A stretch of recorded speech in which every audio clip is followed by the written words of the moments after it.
This is Screws. Hey, screw you. Hey, Josh, screw you. Are we on yet? And don't tell me it's onion top. Don't tell. Why? Because I have a hair like an onion? This is the closest thing I could. Hey, screw you. It's not even prop comedy. No. It's just almost narrating what's in your hand. Yeah. Hey, I've got it. So you see what those are? They're like metal. Screw you, buddy. Here's $1 million. Yeah. Well, here we go. And by the way, I told you I'm recording a new radio play about Red Bull. Yeah. It's about, it's called Emergency Room Goings-Ons. It's about a comic who drinks 6 Red Bulls in a half hour and has to go to the emergency room. Doctor, I need 1 liter of Red Bull, stat. Thank you, nurse. I almost didn't remember what my job was. I had to cue him to open his fucking can. That's right. You really did have to cue me. Now, check it out. The reason why I did this today, I'm not a magician. Clearly. I am barely a musician. Why would that be worse? But I have no pot. There's no pot in here. No. And no. If I had water, that would be suspect. Yeah. Well, I don't know. Not really. If you go, I don't have. You like to break the seal in front of me, though. I know. I don't like odorless, colorless pot. No, I don't either. He made the yummy noise. Today's show is brought to you by Izzy Sparkling Blackberry. Hey, Izzy. He's enjoying it, is he? Izzy. Hey, Izzy, check it out. I'm drinking your Blackberry Frizzy on the air. So, throw us a bone. Good evening and welcome to the last show. No, it's not the first show of the year. It's the first show of the year. This is the first show of 2019? Why, yes, it is. 10, 9, 8. That was last week. Can I give you my impression of New Year's Eve this year? Okay, yes. You ready? Yes. 10, 9, 8. Did you know that was going to come? I had a feeling. I didn't even decide till I started doing it. Let me just say, I didn't think you were going to get to 1. Oh my God! Happy New Year, Happy New Year, or as I like to say it, Happy Jew Year, because we're run by the media runs everything. Wow! And what they don't run. I'm glad it's early in the year, and I'm not ready to throttle you whenever you say that. Happy Jew Year. Yeah. No, you'll hear it again in September. Sure. You know what I'm talking about? Jewish New Year. Oh God, I can't pull anything on the pile on the fast one. It's 58:30, but Mel Gibson is still writing "I hate the Jews" on his checks. Old Kindler, old Kindler. Some people say it is the best Kindler. Peak Kindler. Peak Kindler, Peak Kindler. When he was not tweeting, he saved material for the stage.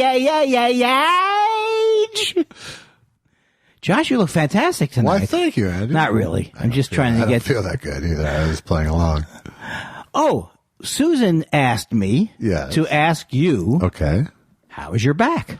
It took Susan to ask you that? Yeah, because I really had forgotten about it because I'm so self-absorbed, so self-aggrandizing, so everything's about me. Put it on my mind. It's like I expect you to be back to work on the set of Fiddling Horse. Right. And I don't want to ever hear another word. I'm tired of this character. How is your back? My back is doing fine. That doesn't sound good. See, I think I can read you like a book. Like a book. The book, but instead of a book, it's a person. And they're talking. I can read you like that. No, my back is pretty good. I'm out of the brace. It doesn't hurt that much. It still hasn't, the nerves haven't fully come back yet, so I still have the issues that I had going in, but are you still, and that concerns you a little bit because you want to make sure. Although the fact that they did, it's even in the little booklet that will happen. It's likely to happen. Wow, so I feel better. Yeah, that in other words, it has to happen. It's not them being proactive telling me that rather than no that happens. So I've always found in surgery, when I had my surgeries, when I broke my arm got more broke, and then got better. Yeah, that's the best I could do with that joke. It's not even a joke, really. I don't know what you were even going for. No, I was going it for broke like money. no, like oh God, this is the worst feeling in the world. I not only This had is how I feel like 6 times a show. So fucking. but I felt I not only had a clever comeback that would have knocked this podcast out of the park. Yeah. Not that good. The Pod Park. Yeah. But now I lost that and lost the thread, my big fear. And then they say if you try to think about it, it'll never come back. Yeah, that's true. You chased it away. Like It was about your like back. So many audience members. Well, some of the audience members. And by the way, if you're looking for things to look forward to in 2019 to make your decision whether to stick with Thoughts Pile, in March it's Woody Allen month. And no calls, no letters. It's just me going on and with a very dry mouth. And I will also be introducing some of my new evidence that I am trying to alienate everybody. Did I tell you I was going on vacation for all of March? Is this true? No. Oh, I get But it. you don't remember what you said a minute ago. So. No, wait a second. Oh, it's Woody Allen month. Right. Hey, the first 10 people to listen to the podcast get a Woody Allen shirt. It's something about scaring everybody away down to one listener is very appealing to me. Yeah, well, it's pretty much your pattern, isn't it? Well, you know where I lost the thread is when I said your back often gets worse before it gets better. Oh, because you said your arm, Yeah. your surgery, they broke your arm again, or it had to get more Yeah. broke or something. Right, you and said. then I had a joke based on breaking an arm, Okay. or you going into surgery, or maybe it was a New Year's joke, but Right. it was hot. Wow. Okay. So you had the setup and then went away. It's a very disappointing thing because the thing is when you have OCD, and I don't know if you know. Oh, by the way, Yeah. third day I had 40 milligrams of Prozac. Yeah. Generic. How does that feel? I feel great. Now, that does not mean on any level that it may be that I will get more concerned. Right. Or I will feel better. I mean, I feel better, actually, but that could be subjective. Right. 3 days is you can't No. tell, especially with that where it Stays in your system for so long. yes, that. Yeah. Well, I was snorting it before. Ba ba ba ba ba ba ba ba. Did you know that I was using what's those things called where you inhale it? It makes you inhale it. It's A not vaporizer? It's not a vaporizer, but it's a It's like it's a way of taking medicine. Yeah. By heating it up and No, that's a vaporizer as well. what's that? That's also a vaporizer. Oh well, maybe you. Now I do feel bad for being late tonight. I'm sorry. That's okay. No. Because it was Susan based, it doesn't bother me. Oh. Ooh, that's a good point. Yeah. But you could have made the other argument. You could have said, because it's based on her not wanting me to walk at night and me not wanting to walk at night. Right. So it's all based on, I hate to get back at night. See, there's two things that could have happened. After our 2 hours, of which I wish it was 2 hours, but you don't know what goes on, people.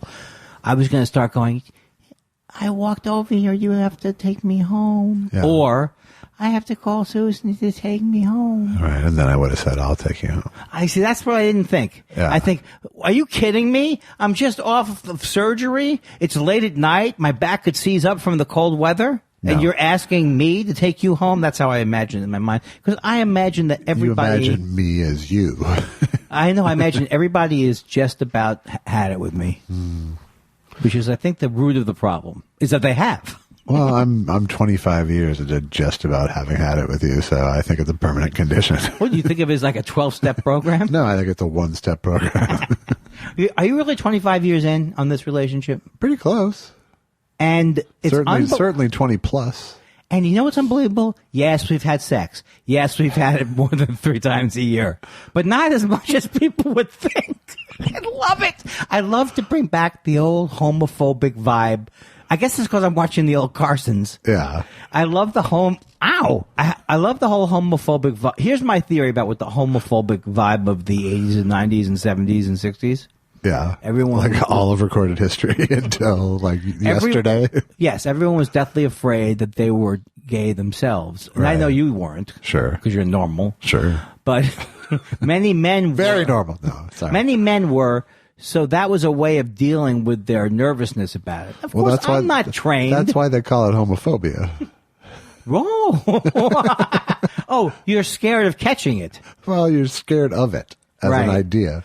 And the thing that's amazing about this, and I don't know if you'll agree with me, I slept with 15, 20, 30 guys at camp, and I still don't feel like You sound like you're fucking 12. Every time you do that, you sound 12. and I never felt like I had it. I never caught it. I'm just telling you, I never caught it. All right, this is the worst bit. You're going to take this out, right? No, because people need to know that you're 12. Well, look, the reason why this is the only bit we've ever pre-written as a lesson, as a lesson to you kids out there. Get over it. Yeah. Like Jerry Seinfeld, who, he emailed me recently. He's still upset about arguing with me about the gay French king and how it should be an appropriate joke. Right. But he still doesn't say the N-word, and you do, so. See, why would you include that? Why would you go that? Well, isn't that going the nuclear route? No, because it was last week's discussion. Oh, did I use the N-word last week? No. No, but we talked we about watched that clip with Louis C.K. and Chris Has Rock. anything developed? Because I tried to follow it and No, then, the Chris Rock thing died. Tonight there's a clip of Louis C.K. out. what's he doing? He's doing bad stand-up. Are you saying current Louis? This Yes. is like, It's like what? It's like a bootleg tape of. Did you see my ears perk up? Yeah. Did you see my tail wag? I have never been. This is Merry Christmas, everyone. Yes. Did you watch it? It's an audio, but yeah. And of course, audio is very easy to audio tape somebody. Right. And what is the material? Is the material? The material is these kids today material. It's the 2018 version of Dave Berg. It really is just like with their pronouns in there. What's the pronouns of the kids today? Yes. And it's about his own kids? No. Or just generally the younger Don't generation? make me describe it. Okay. I'll play it for you later. Is it bad? It's bad. It's not good stand-up. Do you want me to play it for you right now? Yeah. Okay. We're going to take a break. We'll take a break. You won't know that we took a break. This isn't like 2 hours. Yeah. This won't come off of your time. Right? Right. Okay. That might be the worst thing I've ever heard in my life. Yeah. And it's got all the things that, not really, I'm guilty of hyperbole, but it's got all the things I complained about him before the mask came off or whatever. It's all of this. They were pants, actually. See, that would have been a joke like a year and a half ago. I might not have heard because I was on my roll. That's right. So that was at 60 milligrams. That just rolls by you. No, it's 40 now. I know. I'm saying. It's 60. But you say, oh, You don't hear that. Because, first of all, at first I was encouraged by listening to it because I thought people were going to turn on him. Yeah. No. Because I thought they were going to say, is this what he's doing now? Talking about the crazy kid. But then he gets to basically slam people for their gender, or whatever they want to identify Their as. preference of pronouns. And how they identify gender-wise. Right. And he's covering it up as a joke. But it's really just kind of a mean comment in a way. You know what I mean? Well, No? I mean, yeah, it is just a mean comment, and it's just banal. It's just like it is such a knee-jerk kind of first thought theater kind of thing. The whole thing is fucking examine your language. I mean, if there's any sort of zeitgeist about that sort of positive about this time, it's that. Obviously there's extremes, and he touches. Oh, on yeah. I mean, I can't even believe it. It's like I'm thinking a guy wore a suit. What if it was his brother who was killed? I mean, I don't even. The whole premise is like a lot of those people. They're the father of someone who was killed, Right. or their friend was killed. They really think that these kids who went to that school were just trying to get airtime? Or I mean, he's trying to make an edgy point, right? Well, yeah, he's trying to make a couple of edgy points. I mean, So it's the same thing he used to do, but when it's stripped of, why is it so obvious, but it wasn't obvious to people 4 years ago? well, I mean, first of all, I think it's probably early. you know? Yeah. Someone bootlegged this out of the club. So Who actually, either he or someone next to him loved it. yeah, no, I think people were in the audience were liking it. Especially the guy near the finally. Well, I mean, it's, you know, it's just lazy, you know, it's such, like I said, like Dave Berg kind of. But it's right wing. It is ultimately right wing. It is right wing. Because it's based on the kids tell you, oh, what do you want? I'll call you Schmaba. Well, I mean, I think but I think it's you know, it's everyone's knee jerk reaction to go, that's stupid.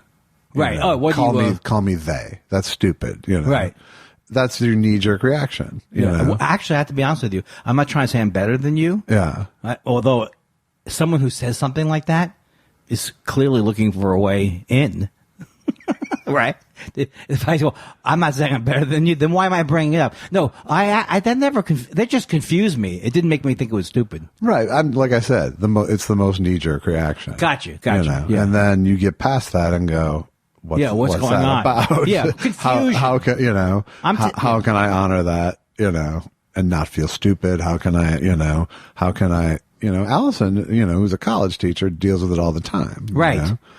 And there's plenty of transgender kids, and, you know, and she gets really mad at herself when she blows it, you know? And the thing about it is, what it is for a lot of people who aren't aware of themselves is it's their way of, they're embarrassed.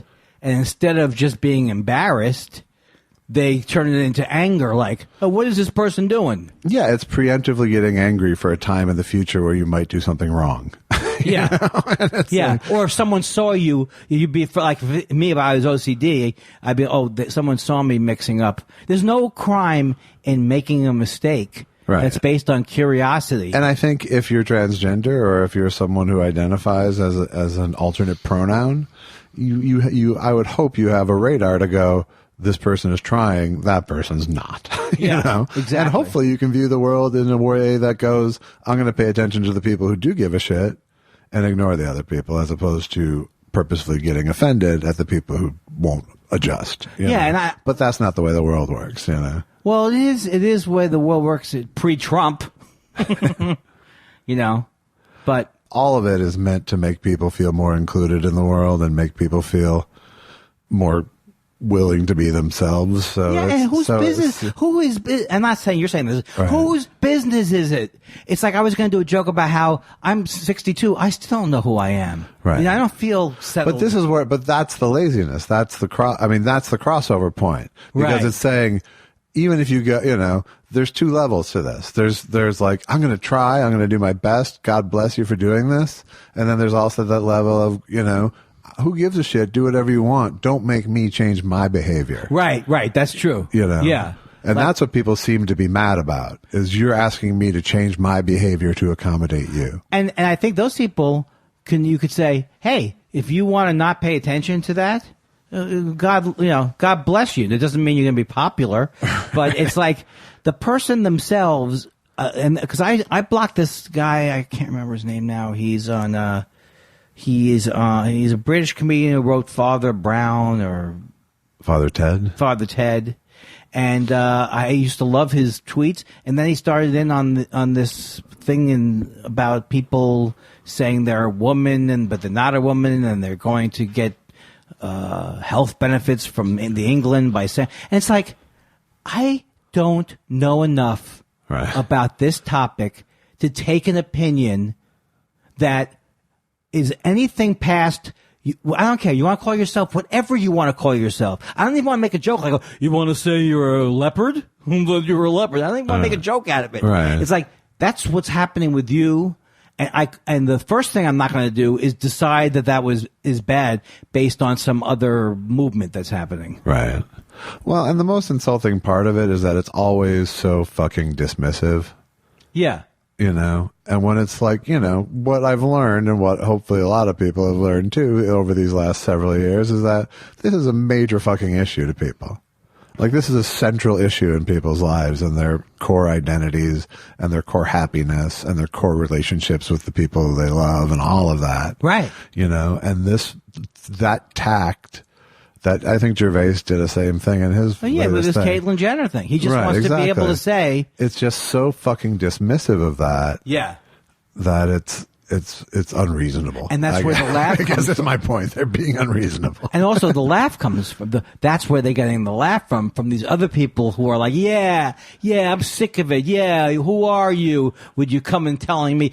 Because there is a certain kind of humor that is based on, like Bill Sheff used to do the joke about, these barbecues, you barbecue it yourself, they say. Oh, let me get this straight. I barbecue them. It's like there is a kind of humor where you can take someone's assertion and turn it on its head, but not when it's based on their very life. Well, and it's a lot easier to do it about an individual than it is to do it about an entire class of people, Yes.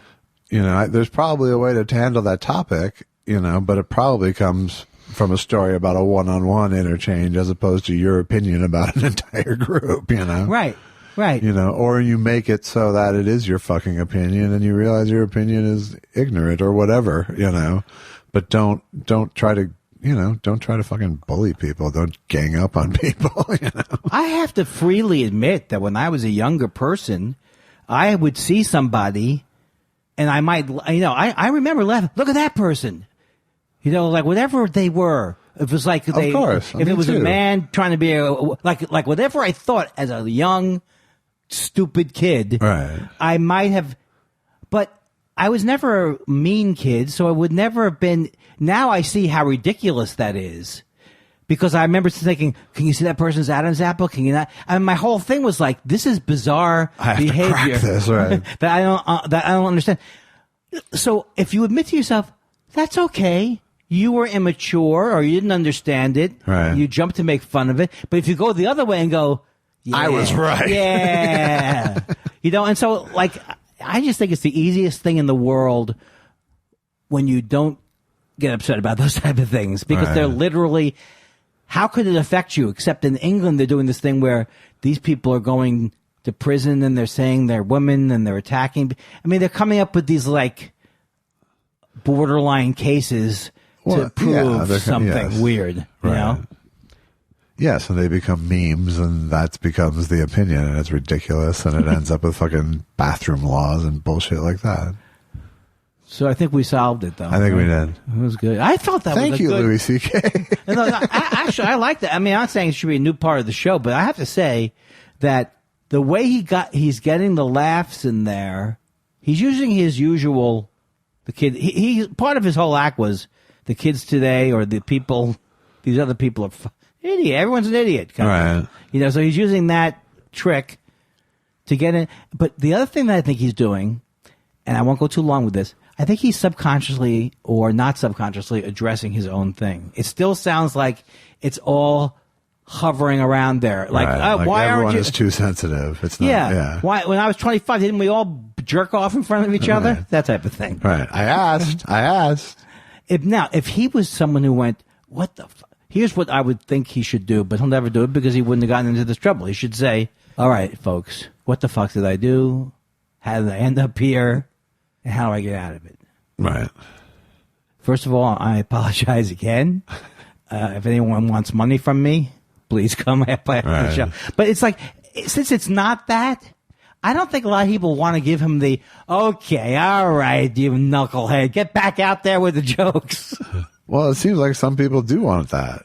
Well, I thought you were saying it was causing a thing online, though. Yeah. Oh, yeah. No, I mean, I think, the greater public has the problem with it, but whoever it is at the Comedy Cellar doesn't, Don't get me wrong, folks. If I had done something, to me, shameful would be, I could not imagine me doing some things. But that's the difference. I mean, his level of shame, it's like so much deeper than yours. The kind of shame that causes you to be turned on by this masturbating fetish and the kind of, sort of self-loathing that goes along with all his shit isn't the kind that he can show for real. He's shown this sort of fake shame his whole life or his whole career. Right. To sort of justify his whatever aberrant behavior he was justifying. But, and I bought it to a large extent, What, I'm not saying this to challenge you, but because I think it's interesting. Right. What makes you think it? I mean, what? Like I always know, like Trump must think he's a fucking idiot down deep, right? Right. So, but I don't what? think that's true, though. He doesn't, right? I don't think he does. No. I think he I can't think that Trump way. thinks he's playing 3-dimensional chess. Okay, you're right. I totally buy that. But isn't it covering over inferior, a feeling that he knows a deep? Yeah, that's what I'm saying. But he can't show the real thing. He can only show the artifice brand of shame, because the real thing he'd have to get into, real shit in order to discuss it in any real way, Other than I'm sick, I'm a sick fuck, that's the superficial thing for him, Right.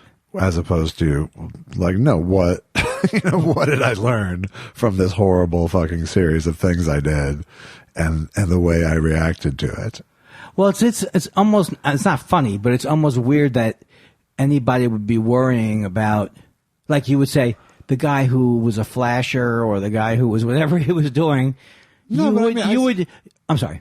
No, I mean, and this is me playing literally the devil's advocate at this point, but I think, it is because of the way the comedy scene is and because of the way comedy fans are, people were reverent of him because he represented a certain kind of comedy that's pretty prevalent, He was sort of a leading edge of a kind of sort of confessional, personal comedy. And he was the guy who did the most of it. And, and the other thing I always admired was his show. Not so much that the show was great, but just that he got that deal for himself, Yeah. I admired the hell out of that. Right. I don't know why I'm laughing, but I think I know what's going on. So, so it is to see that this guy had a lot of it sussed out, in terms of like, how do you make yourself happy in this business? But one of those things isn't by masturbating in front of people, Yeah. And, but there's 9 levels of disappointment here. And the last and final one here is that he can't deal with what's interesting about him now. Oh, right. Because the thing and everything else isn't. Yeah. Nothing is interesting about him until he talks about the interesting thing about him. That's right. Well, the thing is, what I was going to say was that let's say, like when I was a kid, these things like a flasher or, it was almost like, it was so much in the culture of, I'm not trying to trivialize it, but there wasn't much difference between a flasher and a streaker. Right. You know what I mean? Yeah, because it just seemed like a laughing joke. Yeah, because it was so easy to portray in a cartoon, the open raincoat from behind. So what I was thinking was, if someone was a flasher or whatever and had to go to jail ever, I would probably at some point wish that person, I wouldn't wish that person that they live in hell. I'd wish that person well, maybe. Or at help. some point. You wish them help. Yeah. But I wouldn't be concerned with how are they going to turn their comedy career around. No, I know. But that's the only, thing that makes that's the only crazy. place we intersect with him. Yeah. Right. But so there's people right now talking about a regular flasher going, look, we love Bob and we want him to come back to the florist's store. All right. But we can't have that behavior. See, I've trivialized it again and I've made it into a joke. You did. And now it's recorded for posterity. And no, what Louis C.K. is doing is just a really bad hee-haw sketch. I don't know why I say hee-haw. It seemed to be easy to bash the South, I guess. Yeah, that wasn't really nice, actually. Yeah. Hey, people born in the South, I'm sorry. We're filming a movie down there. Hey. We love you. And that's right. And I want to tell you something. I told you about the best. I don't know if I did tell you about this on the podcast, at least. Was I think it was the day your teeth were munged up. But I was sitting there at the stable, in the middle of the stable, getting made up. The makeup girl was doing me. And, there's all these stable guys walking past me, doing their work of a thoroughbred stable. And I'm just going, oh man, they just must think I'm such a douche. I'm just saying, oh man. And then I get up from the thing and the stable manager comes over and goes, man, I was watching you guys yesterday. You're good. You guys have all done this before, aren't you? Man, that was really fun to watch. And I was like, wow, all right. I think it's the same guy because his name was like a French name. Yeah. He was that? He was the guy who was hosing the horse in that scene that we did together. Oh, okay.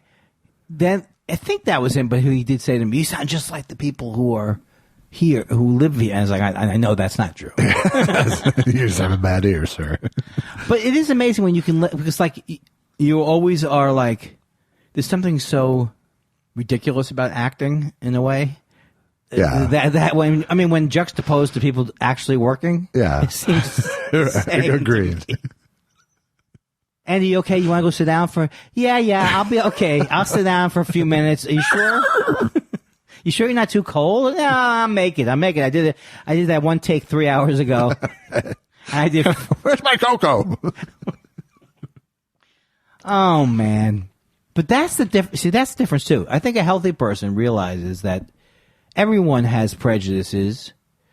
It doesn't make prejudices good, but you can be blind about your prejudices. So you can be like, I mean, to me, the Andy Kaufman bit that was so hilarious was when he was doing the wrestler, and he was yelling at them like, you live in Tennessee and I live in Hollywood, California. Just how horrible a person would be who would do that. Yes. So I'm always aware of the fact that there are that there are people who think they're Hollywood, and the people, I always, whenever I'm anywhere else and someone asks where I'm from, I say I live in Los Angeles, but I'm from Minnesota. I always say that. That's not bad. Yeah.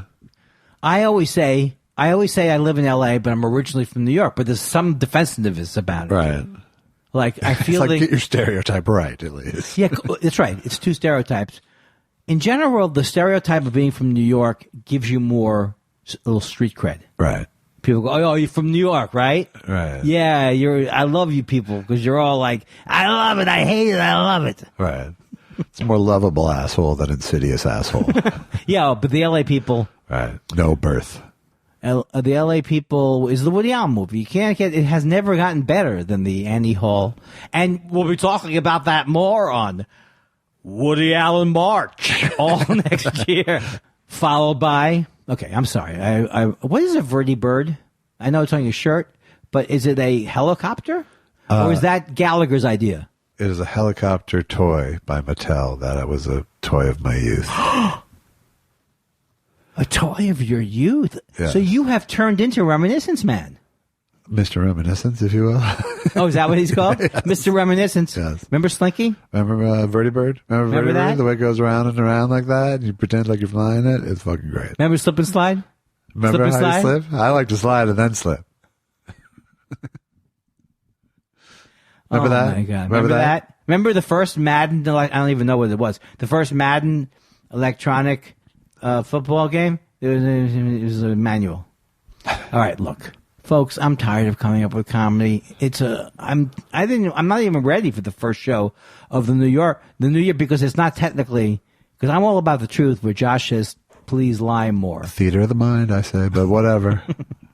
We are doing this the day before New Year's Eve, and we're very excited I'm going to announce it. You can cut it out. But we're very excited to announce this. Yeah. That Mr. J. Elvis Weinstein +1. +1 and his wife Allison are going to actually see our house. Now, did you almost hurt your back when you got the text? Like, what? I was like, oh shit, now we have to say yes. Oh.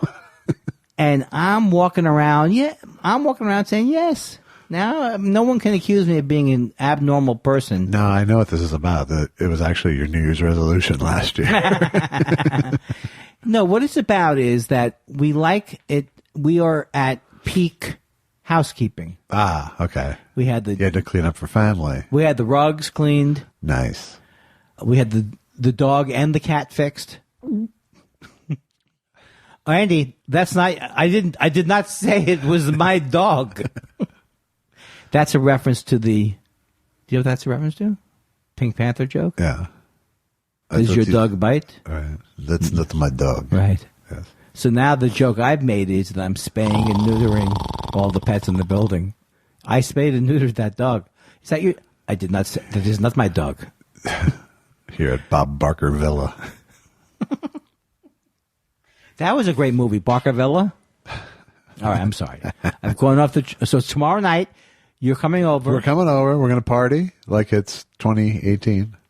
And one person has already said, "Look, I may not make it till midnight." I did put that in for my wife. I did.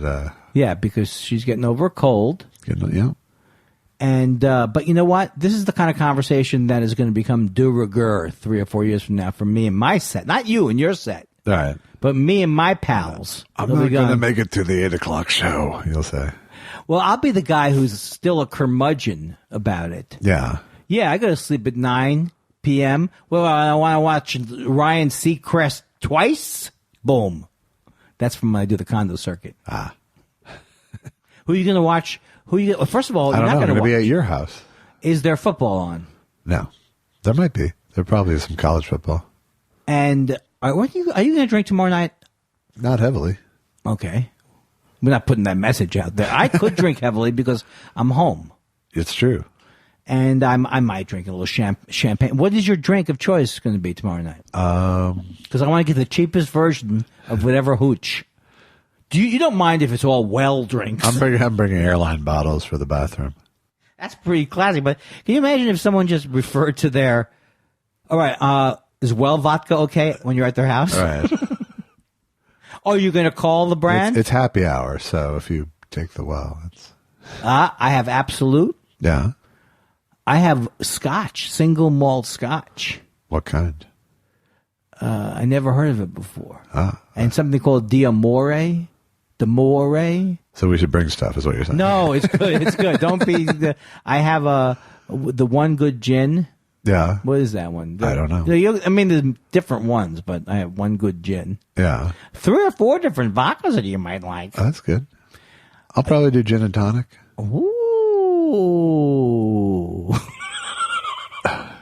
Also, we're very happy to announce that the podcast is going to get more. We're going to get more and more intimate on the podcast. We're going to be seeing each other more. Okay, this is headed towards 12'sville. Okay. 12'sville? Yes. What does that mean? I don't know. Keep talking. We're going to be doing stuff, so we're going to be learning more about our family, your family, and we're going to be doing the podcast on the go. So for tomorrow night, as the ball is falling down, we're going to be doing a play-by-play. I'm sorry. I just depressed myself. Yeah. None of that's happening. None of that's happening. No. None of that's happening, but even the original part isn't happening. That's right. We're not even invited. No, you're coming over tomorrow night. That's for sure. Damn right. And I am ready to party. Allison was quite happy. At first she thought it was a party. Oh no, we wouldn't do that. And then I was like, and then when she found out that it was just the 4 of us, she was like actually happy. She thought Dr. Hermit was going to a party. I don't know. She knows the depth of your hermitage. Yes. Well, my wife is not a hermit. No, but she's hermit friendly. She knows her way around. And at first, I think Josh suspected that I don't live around here. I don't know what was I covering up all these years, do you think? Did you think? Of us not coming over? Yeah. Just, I just assumed there was, just some mental glitch that made it hard, and I didn't care. I know where the body. Do you know where the bodies are buried? They're still buried there. All right, look. I thought I'd have a joke that would be good for that. No, but you'll be except for the fact that there's taxidermy. I think you'll have a very good night. I have to say, for the last year and a half or so, there hasn't been a lot of times where I've gone, sure would like to see him more. That's true. That makes it good. Makes it something to still look forward to. Yes. Well, we watch HGTV. We watch the HGTV. HD or HG? HG TV. Yeah. Oh, God. And so the people are looking for a house, and one of their requirements... I already have a house, so I'm good. One of their requirements was that I have a lot of space for mounting taxidermy. Wow. Now, I believe people could eat meat, but actually, that makes me want to make eating meat illegal when I hear that. Really? What is the point of mounting a head on your wall of the thing you've shot? Evidence. But isn't it creepy? I always thought it was very creepy, but some people find it beauty. Maybe the Museum of Natural History or something. Yeah, But no, I think it's fucking creepy and weird, and I always have. Did I tell you when I was a taxidermy driver for a couple of years? Really? I came up with that joke earlier. It's not a joke, it's a pun, and I thought, boy. I can't do this any longer. I'm stuffed, he said. Don't make me put that in the act. Don't put that in the act. I'm stuffed. Remember taxidermy driver? Hey, are you telling me I'm stuffed? Oh, my God, I feel like I'm back in the duo again. I saw my comedy partner for Christmas Eve. No, I'm going back to taxidermy driver. Are you preserving me? Are you preserving me? Preserving me? You must be preserving me. I don't see any other heads. All right, sorry. So you saw your partner. Taxidermy driver. Coming up this year after New Girl. New Girl is still as funny as it ever was. Don't you feel that it is? What's your favorite part of the New Girls? New Girl. It's New over girls. now, isn't it? Isn't it over now? It's over. Okay. But how about the two girls? There was also two girls. Right. Bad. Two broke girls. Two broke girls. So we had my Bill Kaufman, my ex-comedy partner, and my manager over to the house, and Susan. You had people before me? It was a small gathering, and it was very. First of all, one thing that Allison is going to be excited about. Yeah. We have a beautiful tree over there. I know I'm sounding braggy. We have a beautiful tree. Yeah. And she's lived with Ebenezer Scrooge for the last. No, I'm on the train. Yeah. So when she gets over there, just you're going to hear it when you get home. Okay. Oh, the Kindlers have the Kindlers. I'm sorry, my wife's last name isn't Kindler. The Kindler Malgins have a tree. Yeah. Or Malgin Kindler. Are you talking about a Christmas tree? Yeah. Okay. All right. What'd you think of me? I don't know. Oh no, we have a beautiful Christmas tree. Okay. And I'm telling you, I don't think it's bad to be braggy about the quality of your tree. It's the greatest tree I've ever seen. That's fantastic. It's very green. Yeah.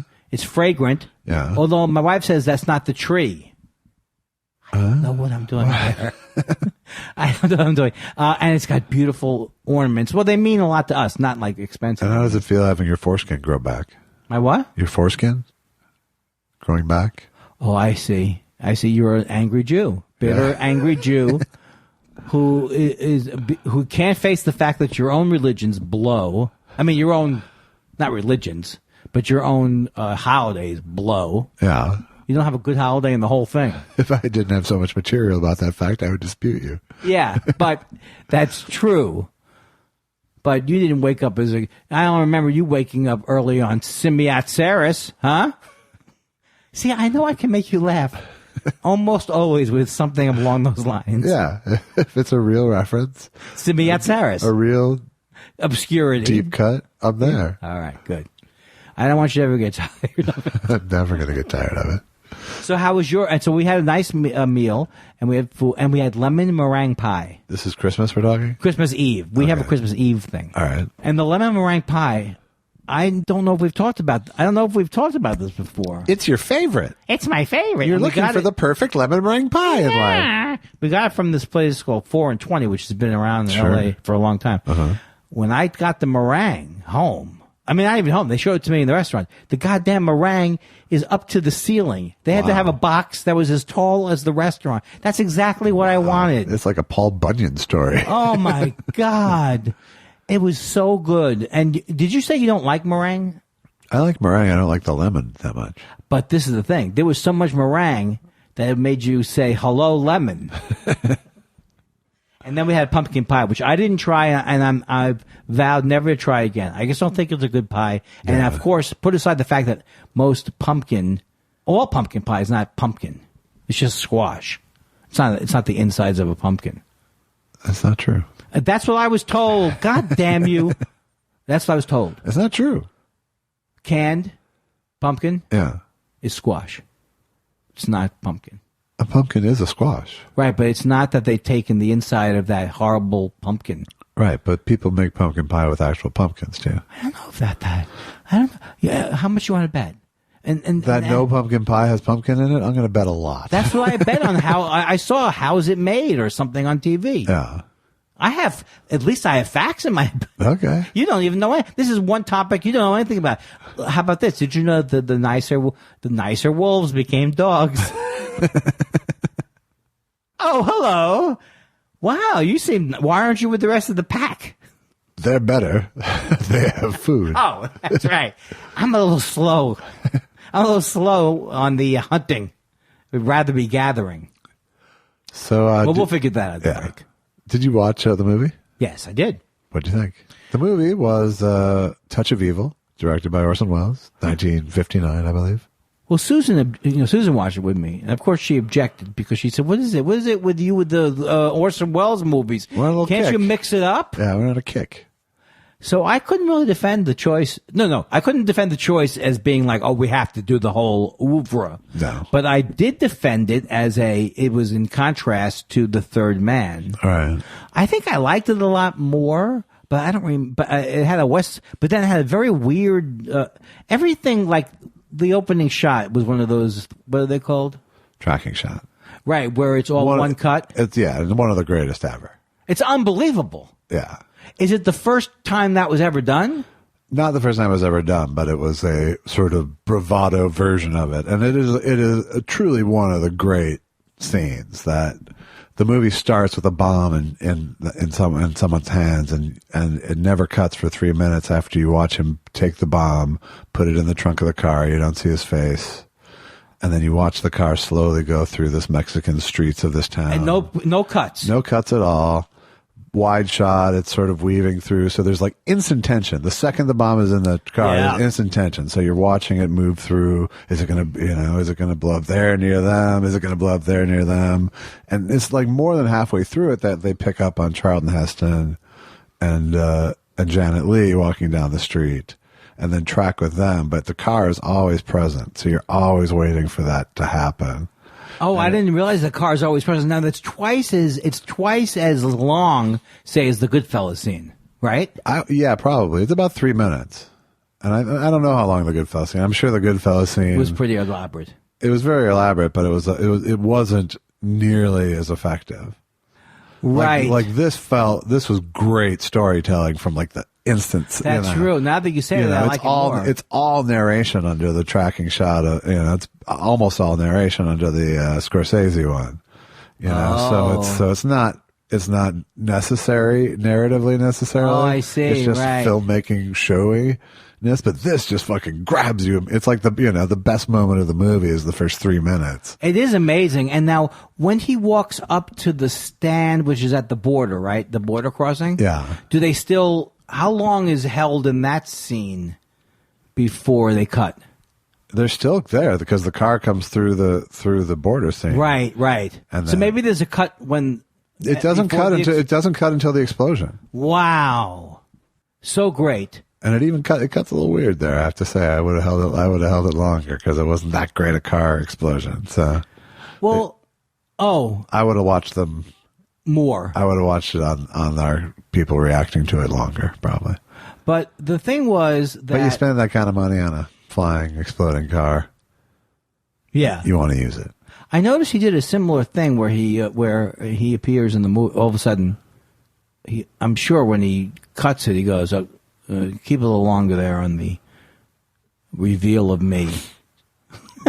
Not really. But here it was different, though. Yeah, it was here because he was playing somebody so raggedy. Well, but also revered. Like this very important man on the American side of the border. Who are you talking about? Orson Welles. Oh, okay. I think I lost the plot. I'm very bad at plot. I thought he was a crooked... Oh, he's on the... Okay. But he's on the American side of the border. He is crooked. He is crooked. But I don't think I ever... What is that town, by the way? They don't really say. They don't ever say. It's just a border town. We thought maybe it was like... But Susan said that it was very authentic to where she grew up. She was like Mexicali. So right, yeah. but that... Where you have those where they're coming down and there's those overhangs at the beginning, like it's almost like old downtown Vegas has a little bit of that, like his overhangs and the buildings from that time period. Right. And so I often like, for example, I watched it again for a couple seconds because I wanted to see. I couldn't believe it was Marlene Dietrich. Right. Because it was Marlene Dietrich, but I had convinced myself that she couldn't look that great.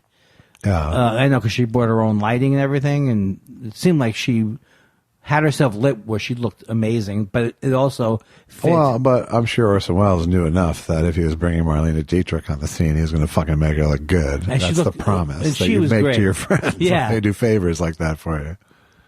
So the whole tone. The thing I wanted to say was I'm not that familiar with noir. Yeah. But I love it whenever I watch it. Right. I haven't seen a bad noir yet. I'm sure there are bad. There's a shit ton of bad noir, but there's it's often more interesting to watch just because it's generally, it's because it's a black and white movie with lots of contrast and yes. And visually, it draws you in for a black and white movie, But I think the thing that brings them in common is it seems like more and more is just it's like we were talking about last week with the Third Man in Vienna, how the place becomes a character and the setting is so integral to the characters, and I thought it was really interesting the way the juxtaposition of the way it would normally be with normally Charlton Heston plays a Mexican officer, a Mexican police officer, detective, narcotics detective. It's a weird piece of casting for sure. It is a weird piece of casting, and it's almost blackface. Well, yeah, he looks swarthy or something. Yeah, he does look like they tried to give him Mexican makeup. I don't think that's a good idea. It wasn't great, but he at least did not do a voice at all. He took no swing at an accent at all. No, he did no swing at an accent. And they kind of wrote a little bit about it, but they mostly just made it go away and just like okay. What do you mean they wrote a little bit? They made mention of the fact that he doesn't have an accent. Oh, you read about it. No, they made mention in the film. Oh, I got it. Yeah. But normally the cliche would be that the Orson Welles character would be the Mexican guy, and the Charlton Heston guy would be the American guy trying to teach them the American way, and it was very much the opposite. Right. It was all about Charlton Heston saying the law. We work for the law, we aren't the law. Yes. So that was an interesting thing. Who could have played him who was actually Mexican? Ricardo Montalban. I mean, is it that? Was there like? It's unbelievable. I mean, sometimes I feel like being Jewish hasn't been a positive throughout history. Yeah. I don't know what would make you think that. But. I got a feeling about it. Okay. But if you like when we were growing up, there were 10 Latino or Latina actors. If that, yeah. Rita Moreno. Right. Ricardo Montalban. Right. The other guy I would mix up with Ricardo Fernando Montalban. Lamas. Did you mix him up too? No, my parents did. So it could have been and it was Joseph Cotton in this again? He did a cameo. Yeah, he was as great. The coroner, yeah. I thought it was, not to compare it, because I also think The Third Man I'd like to watch again, kind of. I think it was a better, not twice as better movie, but a much better movie. I don't know. Yeah, I don't know. There's I really like this because of the beginning and ending scenes. Yeah. Which were just brilliantly done. The ending scene being where he's chasing him, where the one cop is wearing a wire and Charlton Heston is following him along with this short range radio, recording device. Yeah, it's like a walkie-talkie version of wearing a wire, And so I'd never seen that technology in something this old. And so, and building that into that scene, I thought was a great scene, like an all-time scene. And I didn't feel like Third Man had a lot. It had this all-time art direction, and the way it looked, I think, is what cements it in the canon. But I felt like the story was so, I thought the story in this one wasn't that great either. It was the story in the other one was a much more fake, much more artificial story. Yeah, and this at least they tried. This was convoluted. It ended up being a little convoluted, but yeah, I thought that there was in some ways I thought this was a more interesting movie. This was more watchable to me for the whole thing than Third Man. I thought Orson Welles was pretty damn good in the movie. Yeah, he was great. And I don't know how you direct yourself. Well, from below in this case, all of the shots of that character were looking up at him. Yeah, so. It was good. But I would say we're not having a system. We don't do thumbs. We're not saying you have to watch it, but I would recommend this movie to my friends. I'd recommend it as worth watching for sure. You know, just that opening scene is worth watching because it's really great, and it's interesting. And just the history of the movie is sort of interesting too because it was another one of Orson Welles. The studio took it away from him. Movies. Oh, really? Yeah. See, I have a 2-volume biography of him. Yeah. I've never read it, but I want to read it. Like the Magnificent Ambersons, and this was like going to be his comeback movie to the Hollywood system, and so he shot it on time, turned it in with his draft. They fucking changed the shit out of it. So they screwed him over. They kind of screwed him over. They did some reshoots and shit, and he sort of famously sent them this 58-page memo of what he would change about it, and they sort of ignored it famously. And so it came out as a B movie, basically. And it did, nothing at the time, and he didn't get back into Hollywood because of it. And then, like, years later, first of all, in the 70s, they did a re-release of what wasn't his original cut, but was a longer cut that they had used in test screenings, apparently. And then in the 90s, Walter Murch took it over and basically applied all of Orson Welles' notes to it. Who's Walter Murch? Walter Murch is a very famous editor. Oh, okay. Who worked worked on he did The Conversation. He worked on Godfather 2. He did a bunch of he did a lot of sound editing stuff too. So he did the edit of what we saw on Netflix. Oh, okay, but that wasn't what was in the original, which has become the definitive version. So this is the closest version to what Orson Welles intended, is what we watched. It's hard when you watch him. It's hard in a way because, that there's so much. Although I don't even know all the controversy that precedes him, but not precedes him, but that was part of his life. So was he like a troublemaker on the set? I know he was. Those things where later on in life he's yelling. Well, he was a troublemaker with the studios. Okay. I don't think he was a troublemaker on the set necessarily, although I think. Right. I think lots of his movies had lots of problems. Right. Yeah. But there's lots of unfinished movies in his catalog. Did Citizen Kane do well? I think it did. Yeah. I'm not positive, but I think it did. I mean, it certainly did well critically. It certainly is what put him big time. What made him the genius. I remember even as a kid, without giving it away. And then Ambersons was I think the turning point. Oh, that made him Magnificent Ambersons, which was where the studio took it away from him and re-edited it. Oh, okay. So he never had a golden thing where he was. No, he never made hits. He never made hits. No, right. He did Citizen Kane and Magnificent Ambersons, and I think he did a couple of Shakespeare. I think he did Othello, and I don't know the other one, Macbeth maybe. And then he went to Europe for 10 years, I think, and sort of was revered over there, and then this was going to be his big comeback movie. Oh, so is this late in his life? No, this was 1959. He died in the early 80s, I think. Oh, okay. Mid 80s. Was he in? He was in a movie when he acted a lot along the way. Yeah. I think that's how he made a living. In July, he did a lot of commercials. So yeah, I mean, it's a cool movie, and like I said, the opening and closing sequences are kind of make it special, I think. And then there's lots of great stuff. I mean, the way he shot it was interesting. The way everyone's always sort of crowded in the frame, and yeah, I don't know. I didn't always pick up on that, but yeah, Susan gets it. I always get how. Yeah, I'm always watching with those eyes now. Right. And I don't know if that was, there's also that hugely long shot, that big long interrogation scene in that house in the 2 rooms. Oh yeah. That's all one shot too. That's like a really long single shot. Sometimes the tone was just weird. And I don't know why. It was like beyond the genre. The scenes lost their propulsion a lot of times. Yeah. And there was a whole thing with Janet Leigh's character, which was a bad role. It was like she came out of the gate so proactive and so gung-ho and tough.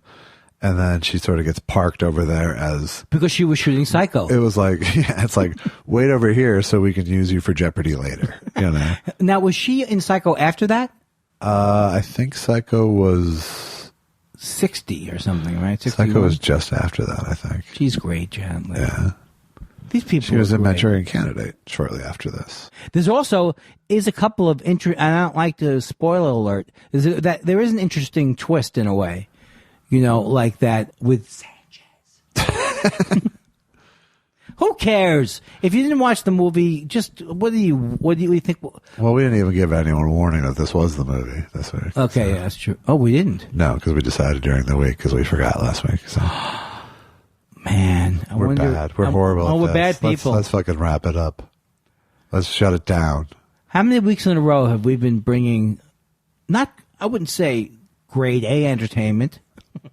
How long been bringing our brand of humor? I don't know, but we're 52 weeks without an injury.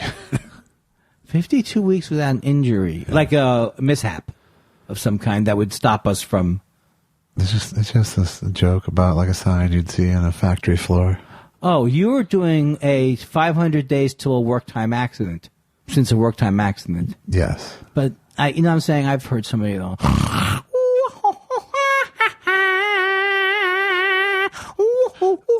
All right, let's take a break because I'm at hate you point number 1 of the evening. Coming up, can I do one horrible thing before we go? Sure, of course. Coming up after the break, our reaction to the song. Will Andy be able to maintain for the rest of the podcast, or will he get high and screw it up? Please cut that out. Or don't cut that out. What do you want? Whatever's more embarrassing. Whatever's more embarrassing. Which you want in or out? More embarrassing. Whatever you feel is worse for me. Keep or leave. That's my point. I think it was bad. Everything about it was bad. That's true. So now, what do we got this week? I'm trying to think because it's today is actually it's the 5th anniversary of the final cinematic Titanic show. Congratulations! Thank you very much. Also, the last... I don't know why I'm congratulating. The last show my left kidney ever performed. Ah. So next week is my 5-year... 5 year? 5 years since the operation for That's great. the cancer. So I haven't got the official screening 5-year all clear yet, but I have reason to believe I'm cancer-free after 5 years. Is it twice a year you go? Once a year. I love it. So I was thinking of maybe just in honor of that playing the cancer bit. Sure, let's do it. All right. I know a lot of people have actually heard this because I posted it on Twitter before, but this is the story of the kidney. There's no music here. No music. It's stand-up. See? Throwing in a curveball for the new year. I'm down. Yeah? You sure? Yeah, I'm not... do I look... I have that look on my face like you never know what's going on with me. That's true. But I'm into it. Okay. Here I am. I've had some of my own trials lately. I had a kidney taken out not long ago. Yeah, because a bet's a bet.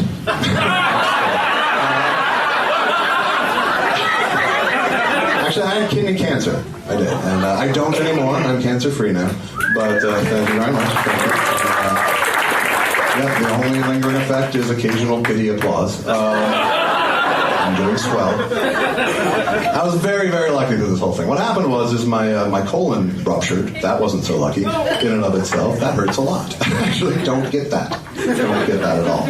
Went into the hospital for that. They actually told my wife, yeah, this is more painful than childbirth, which gave her permission to feel bad for me suddenly. And so they put me in the CAT scan machine, and my kidney, photobombed my colon. Just... And they're like, you might want to have that checked out. Your kidney just gave us the finger. So I went, they did all the colon stuff, fixed me up there, got out of the hospital, went to another doctor. He looks at my scans. He's like, yes, that's kidney cancer. We're going to have to take out your kidney, but it's not urgent. I'm like, yeah, we can wait a week. You tricked me, motherfucker. That is urgent. It's not like it was a fun week either. It's not like I could take my kidney out for one last blast, run all the finest bottled waters of Europe through it, No, is like filling out forms and all these depressing questions. Like, if something happens during surgery, do you want us to take heroic measures? Like, well, I want you to save me. If you need to be all self-aggrandizing about it, that's cool, but maybe just fucking do your job. How about that?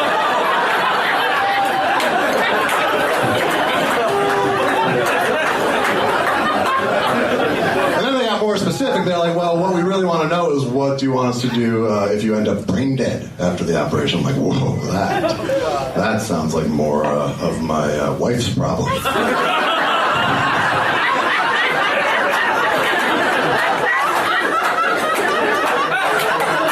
But please, do me a favor. When you ask her, give her a yogurt or something first. No, she's a huge bitch when she's hungry. And I just don't need to be like, Mrs. Weinstein, we need you. And she's like, pull the plug. And I'm like, okay, I was going to say give him a bath, but when you need the bed,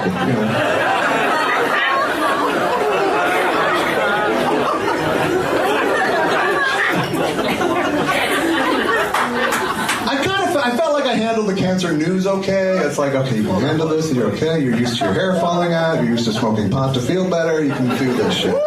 But there wasn't that much shit to deal with. It was just the operation mostly, So I was really just worried about going to the hospital and being fucked with all the time and poked and prodded and all that. That's no fun. You just have to be zen. And like they rolled me into the operating room, and there's like 9 people over in the corner. None of them are talking to me. I guess for the same reason you don't name the lobster in the tank at the restaurant.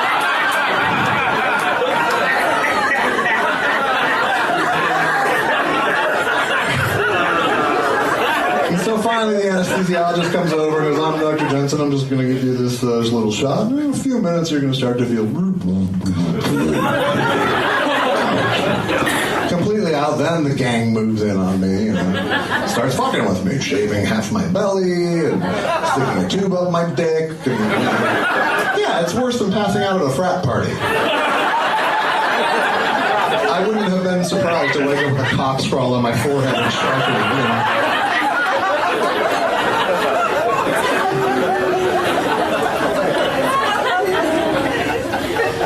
But I made it. I woke up, tried to remember my social security number, was there, did a little grudge inventory, all there.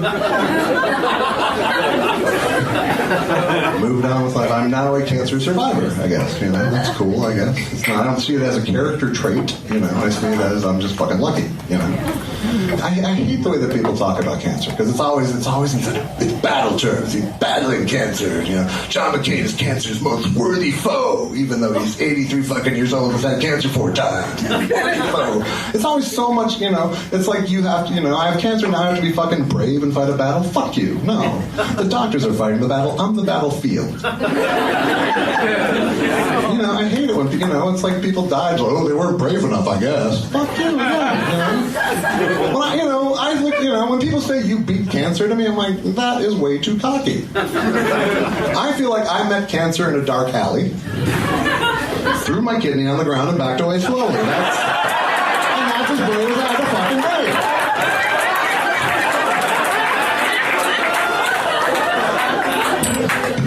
And we're back. That was counting down the top 20 cancer bits. That's right. At number 20. And now here's Craig Shoemaker, the Love Master, talking about a lady that he dated who had cancer. That was great. Thank you. And now I never saw you ever have notes ever. You have a book on there and the thing there. Yeah. Was that because you were doing that week at not? No, I often have notes on stuff. No wonder why then you recommended I don't worry about it. Yeah. But what am I worried about? I don't know. If you're doing it, it's almost rude for me not to have notes. I rarely go to them, but they're there. Yeah. Oh, man. There's always some piece that I need to be cued about. Yes. That was great. And you can get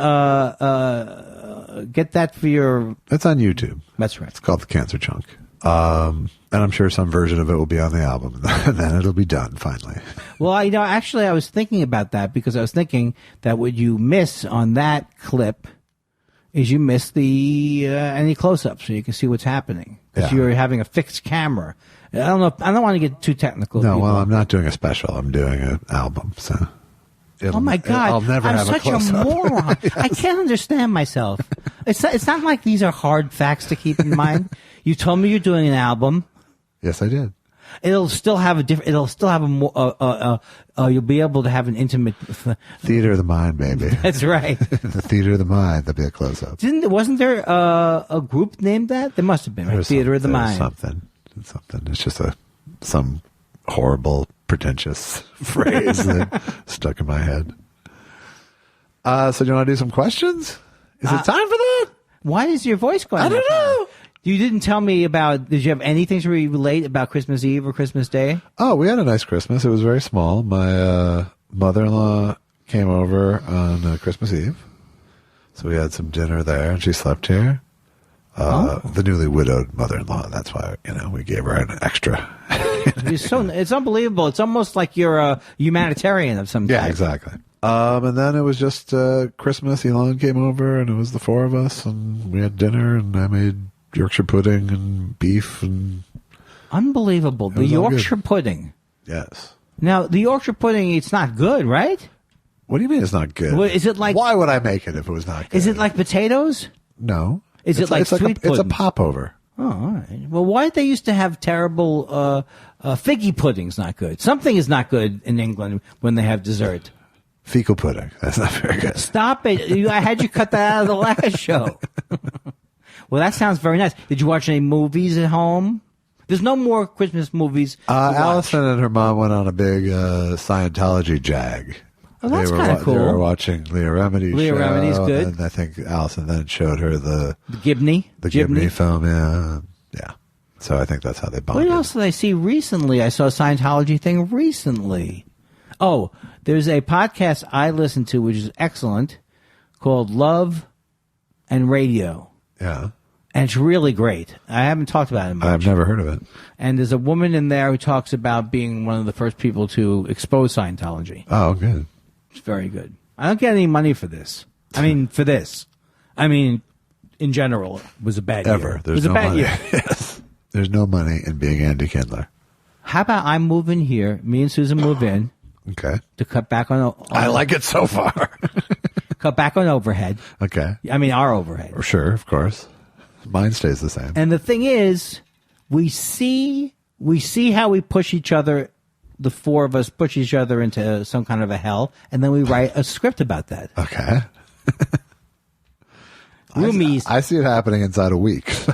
Dun, dun, dun, dun, dun, dun, dun, dun. Andy Kindler lived around the block. I do think it would be tidier around here, though, which would be nice. That's true. That's true. That request came from his wife. Boop, boop, boop, boop, boop, boop, boop, Why did boop. his wife come with him? I have to tell you, that I don't think I could write a song like "Now Sit Right Back in Here," or the tale of a but there's nothing better than me than that Odd Couple opening where it tells you the whole. Yeah, that request came from his wife. On November 8th, Felix Unger was asked to remove himself from his place of residence. It's so good, and also Beverly Hillbillies is the best, and of course it's guilty of hyperbole. But they loaded up the truck and they moved to Beverly Hills, that is. Forget the fact that it played on unpleasant stereotypes of people from the South and belittled them by calling someone Granny. Forget that part. Why is that belittling? I had a grandma I called Granny by her request. No, but you don't think they tried to make Jethro into a little bit of a yokel? No, I didn't see it. Of course. They're the Beverly Hillbillies. Hillbillies in and of itself is a slur. Was there any of them that was like the wise hillbilly? Was Dad the wise hillbilly? I think he was the wisest hillbilly. And his name was he Will. He still had a certain naivete. His name was Will. Jed. It was Jed Clampett. No, Will is the name of the actor. No, it was Buddy Ebsen. Oh. He was in The Wizard of Oz too, right? No. Well, he was, and then he almost got killed by an allergy to the makeup. Oh, and then that was Ray Bolger. Yeah. Oh my God, what a story! Clearly, you knew a shred of it. Oh, I know about The Wizard of Oz. You can't fool me with Wizard of Oz trivia. He was. You know what else he was though? He played in. I know what he did. He played in Face in the Crowd. No, that was Andy Griffith. I won. What television show was he on later? Buddy Ebsen was not on the Waltons. A Quinn Martin production. Tonight's episode, Hickory Dickory Death. Oh, is that Batman? Batman? Come on. What's Hickory Dickory It's Death? Barnaby Jones, for fuck's sake. I never watched Barnaby Jones. Yeah, but you had to know it was Buddy Ebsen. I didn't know they had crazy names like that. All the Quinn Martin ones. Tonight, Chapter 1, Epilogue. Those things. That was it. But I must have not liked that show. Well, it wasn't very good. You right? weren't wrong. I was a little kid, so. Well, I didn't like Diagnosis Murder. Yeah. Which was Dick Van Dyke. But you loved Columbo. Well, Columbo was great. Yeah. Did you like McCloud? No, is it good? It was okay. I was recommended Canon. I was such a kid when all those things were on. No, but I meant you speaking revisit. of McCloud, Dennis Weaver put in a fucking whack-ass performance. I know. And, Susan guessed it was Dennis Weaver. Touch of Evil, yeah. And I couldn't believe it. I knew he looked familiar. But Canon, I tried to watch it, and it's not that good. Yeah. I was warned by the person who recommended it to me that it's not great, but it could be fun. Yeah. It wasn't that good.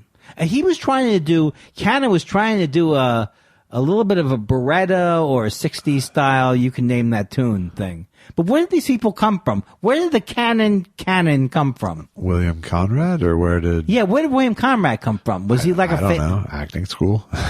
No, but I thought was it big on Broadway? I have no idea. I only know, I think, my first impression of him was Cannon. Well, my dad watched Murder, She Wrote, which is very odd that he watched it because it's a pretty boring show. Yeah.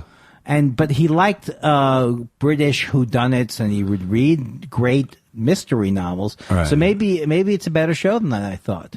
Well, it's a little mystery every week, and she's there every week. She happens to be in the same area that the murder occurs. Yes. And she lives in Capital. Don't do hack bits about this show. That's 30 years later. Do you think that's a hack bit? So far, it's getting All there. I'm saying to you, Josh, is how come she's not? Stop inviting her to the party. Yeah, why isn't she one of the suspects? No, I'm not doing a bit. Okay. But did you notice how much luggage that the Gilligans and his friends... For a 3-hour tour? What were they thinking? Are they thinking? Oh, that's the premise? Is that... What's that? I don't know. It was whale song. When I was shopping for Christmas gifts and things, I went to Amoeba Records, which was a lot of fun. I love that place. Yeah. But you have a lot of things that I don't think I would purchase now, like the complete mash, in this huge, it's DVDs, yeah. but it still is the size of a trunk. Right. It's a lot of mash. And you know that you don't want to see it like that anymore. Have you recently been seeing it that way? I've been seeing some lately. Once in a while, I'll bite and I'll watch. But you wouldn't buy the collected. No, because it's all in my head. Yeah. I thought I was going to buy... There's a bunch of stuff I'll get from Shout Factory that I really think I really want, and they'll give it to me, like the complete WKRP, which I love WKRP. Right. But there's so many complete series I haven't seen that are just sitting there taunting me in the world that revisiting a whole other series it's just not... I don't think I've seen enough WKRP. Do you want to borrow my DVDs? Now, why are they sending it? Are you like a proud member? No, I'm a proud content provider. Well, because they carry all the Mystery Science Theater and Cinematic Titanic. So if I had something on there, I would get this free stuff? Yeah, if you were nice and cool and cultivated relationships. Maybe I'll do the Todd Barry thing where you go, hello, Mercedes. I like your car. Right. Can I have one? It's worked with Bose headphones. That's not bad. Give me some Bose headphones. Right. And then you get that. Sure. It seems... I don't know if I ever told you that. I used to go around the country as a stand-up comedian.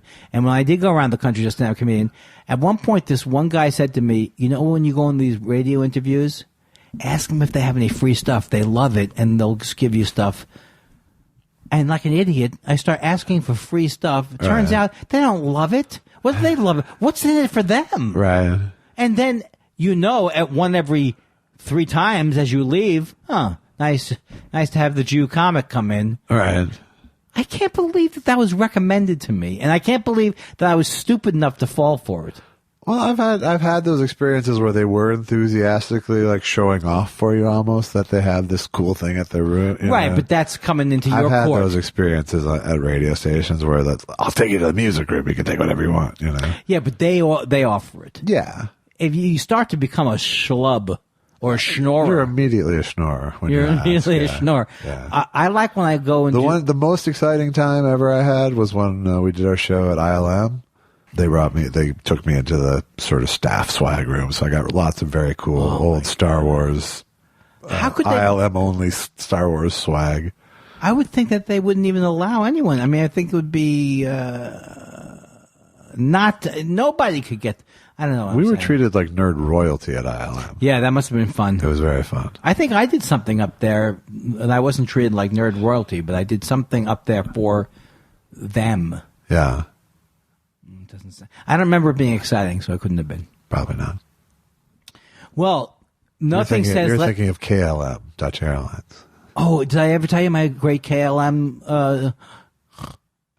I want to introduce a new sleeping character. Yeah. That it just fools you for a second.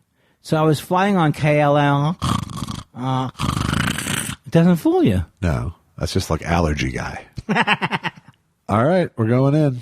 Matthew Mitchell says, with apologies to Michelle Wisecarver, who tells me she hates sports, if you could pick only one team or individual to watch the rest of your life, which would it be? Well, if it's an individual, I'd probably pick someone young. I'd probably pick them during their high school career because if I had to watch them the rest of their life, it's going to be hard. I guess my first name to me is Willie Mays because he was my hero as I was a kid. Yeah. But so like, if Willie Mays was still playing, would you be watching every day? Is that really the question? It's like, who is your biggest? I would say to the exclusion of all, like to me, it would probably be the Lakers. Then it would be the Jets for me. Okay. It would be the Jets, but it's a sad thing. Yeah, no, it wouldn't be a happy life. But because the Lakers are on my top 5 because I moved to LA, Right. so I come by it honestly. But I actually follow the Lakers on a very. I actually follow the Lakers. Is that good? That's pretty good, yeah. For an asshole. You do that joke all the time. You do that joke all the time. See? Yeah, but There's here's an art to it. What'd you say? I'm saying there's an art to it. Okay, but can I tell you this? Why? In a way, I have a leg up on you. Sure. I mean, it's not a leg up. Whatever you need. When I came out here in the 70s and 80s, I was You already have a leg up. I was as into the Lakers as I was into any team I ever rooted for, including the Knicks and the. I mean, I really did live. So you're a fair weather Lakers fan. I guess. No, I don't know why I'm not watching. Is it? How are we doing? We're doing pretty well. We're in the playoffs if it started today. Oh. LeBron is injured right now, so there's some adjustments. What got injured? His groin. When his groin gets injured. LeBron, Andy Kindler laughed at your groin. His groin gets injured. I want his tickets. First of all, it takes a half hour just for them to measure it. Does he have a big groin? If you're a big man like that. Yeah, bigger groin than you. Yeah, but that doesn't mean your balls, right? No, I'm just What saying does the groin mean, literally? The area that's behind your balls? That's the taint. All right, I'm sorry I brought it up. So is he coming? He's coming back. A groin injury you can come back from. Yeah, it's just, Why does he it wear could a be cup? a week, it could be a month. Why not a cup? It wasn't at that. No, I know exactly. I've never strained my groin because I've never done anything that could cause that. I've had a groin strain more than once, and it hurts. It hurts. And it takes a Does while. it hurt through the penis or at the side of the penis? The penis isn't related. The penis doesn't enter. Well, in your into case, it. but I'm saying when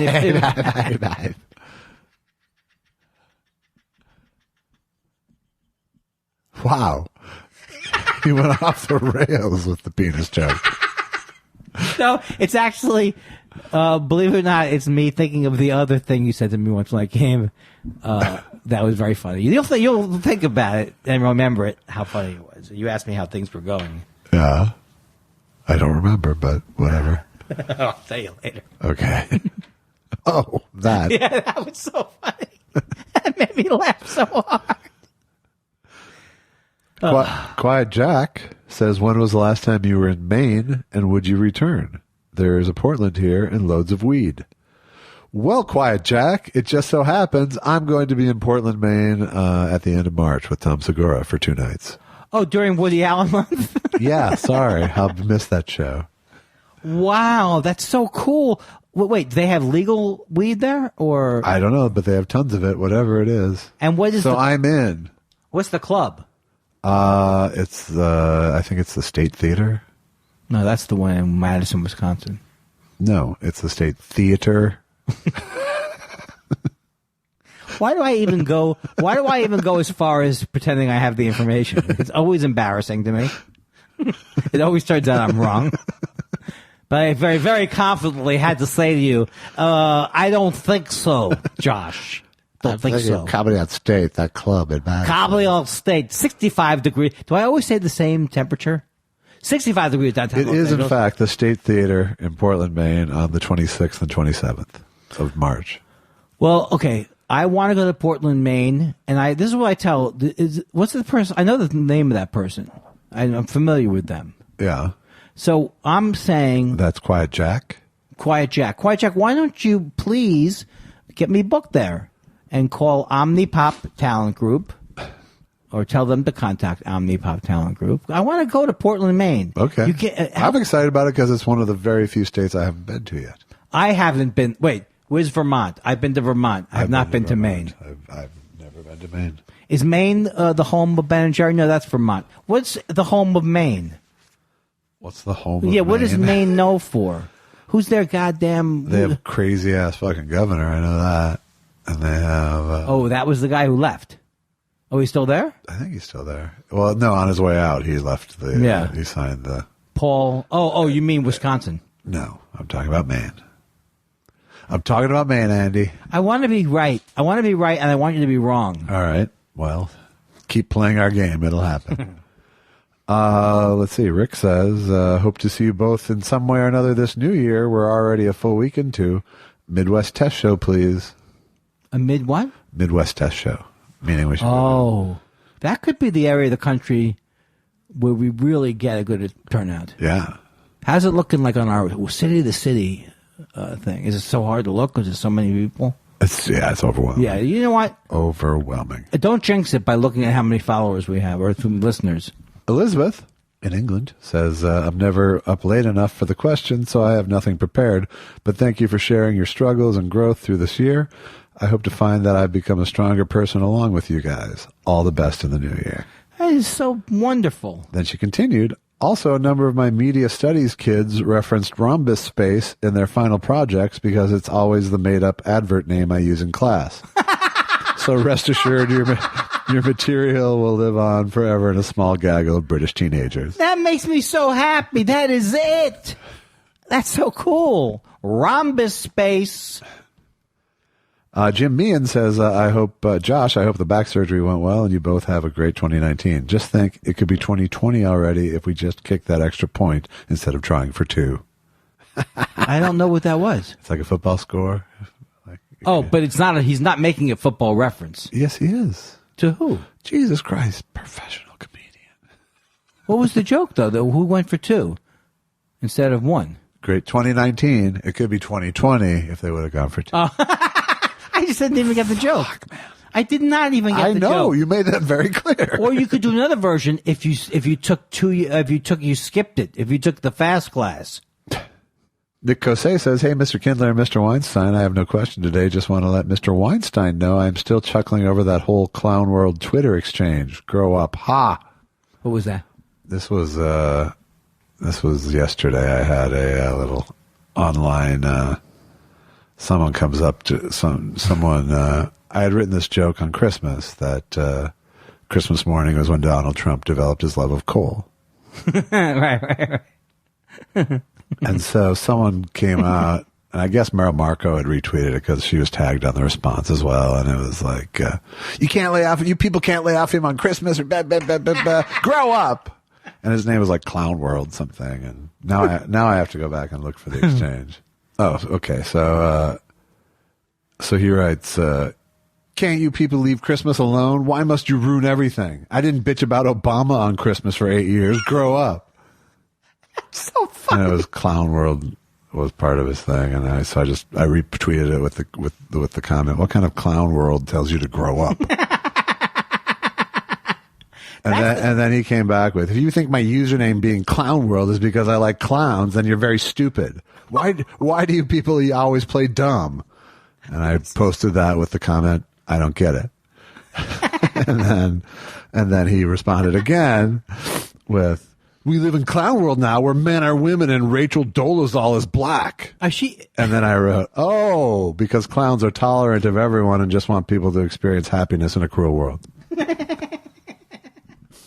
Isn't Rachel Dolezal a reference to the woman who was working for the NAACP? Yeah, right. But he's bringing that into this? No, I know. But it's clear that he has a huge thing against trans people. And I didn't, but it was just like, to see the things that get into people's cries that they want to take a stand for. And of course, I had a legion of people giving him shit along the way. But it's hilarious to me when people see, for a long time, I was the bad guy. Don't call him Hitler. Don't call him Hitler. And everyone's calling him Hitler. So that now was it's today. That was today where a guy goes, do you know how stupid you sound calling him the Nazi? It's like, it cheered me up, actually. It made my whole day brighten. Yeah, I didn't take the you people bait on any of these. I love you people. And you're always, he says something like, you're always trying to play tricks or something? You people are always trying to play dumb? Why do you people always play dumb? They don't. Who always plays dumb? He never gets it when they do that joke, maybe is what he means. Maybe. That's what he gets it. He goes, he's saying that you're saying, I don't get it, so you can avoid. No, my response to him saying you people always play dumb was I don't get it. Right, so he keeps thinking you are playing dumb. But I'm saying he's saying playing dumb so that you're avoiding because he's made such great points. Right, exactly. Like it's so clear. You can't handle it. Like why wouldn't Clown World USA mean I hate Rachel Dolezal? I guess not the idea like, oh, are you that stupid? That 2015 news story that still just burns the shit out of him. Are you that stupid that you think I'm use the word clown world to describe myself? I use the word clown world to describe the hell that this earth has become. Exactly. Where women, you say good evening, ma'am, and all of a sudden, it's wrong. Greg Kelly says my son got an Amazon Alexa for Christmas and I hate it. What would Foster Brooks think? Well, I think it's a huge invasion of an invasion of it really gets up in your shit. To put a microphone into your home like that is really it's inviting. It's asking for trouble. Well, how much have you got into on a daily basis? How often do you use Alexa or similar? I use it to listen to radio or music. That's about it. So, in other words, you have in your computer area, you have stored a lot of music? Or you go to like a Spotify? What are you doing? I've always wanted to do boo boo play shmoo shmoo. That's all I want too. That's what you can do here. How come when I ask Siri something, she goes, I'm sorry, I can't open up that. I'm not allowed to open up that app. Yeah, different person.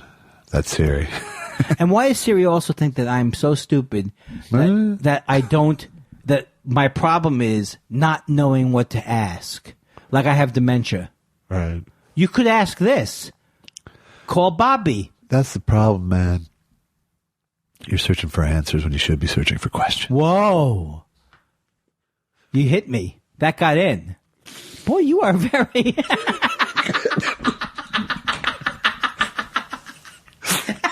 I gotta go blow my nose now. That was good.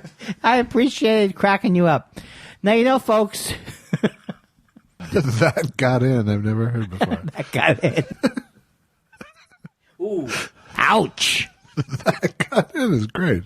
Oh, that's going to be coming back in my vernacular. You know what's nice about that is that I have no... That reminds me of my dad because I have no memory of thinking about anything while I was saying it. Yeah, and that's what I like. This is my favorite Trance thing. comedy is the best comedy. I did a spit take. I did an actual spit take. Dan March says, we know Andy loves Lucky, but has Andy ever had a dog? I understand his place is small, but he could consider adopting a Chihuahua named Cha-Cha. Hey, Cha-Cha. Hey, Cha-Cha. Well, Susan and myself, we both want to have a dog. but we can't leave town and all this kind of stuff. We're just agonizing about it. But it has to be a small dog, according to the condo rules. Yeah. And I had 2 dogs when I was a kid. I had Timothy, who I loved, who died of distemper when I was very young. Yeah. So it was always like, that's my memory of Timothy, dying of distemper. And then Laddie was was a very Kindler thing to die of. Yeah. Then Laddie was our second dog, and it bit my dad a couple of times really bad. So I was told that he had to go to another family. Yeah. I don't know where he went. Another family that has a euthanasia kit. See, this is where you're going to get in trouble with. Now we're not going to get that PETA backing. And brought to you by PETA. PETA.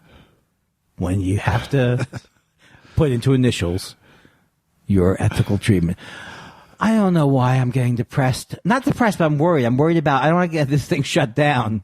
I don't want anybody ruining what we have going. What are you worried about? Oh, PETA. Not really. That your parents killed a dog 50 years ago?